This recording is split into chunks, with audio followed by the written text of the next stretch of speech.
Good afternoon, everyone. I am hosting an open house today out in Tomball, and there were just a few things that I did to make sure that my open house was a success.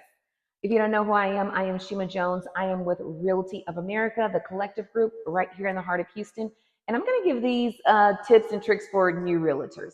So, what I do every time I have an open house is I go out to that property beforehand.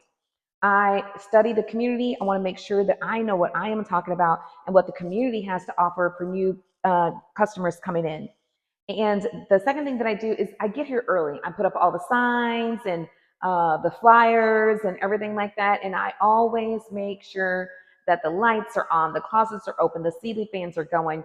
And I check the floors. I make sure that there are no little bugs running around or something that needs to be swept up. You have to go that extra mile if you want to make it look move-in ready, right?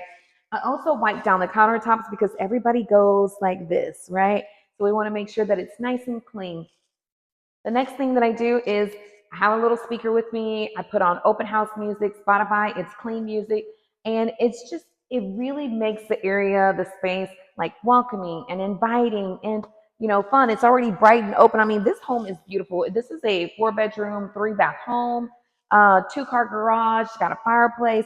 It is like such a huge open concept. And I'm so proud to be here hosting this open house today.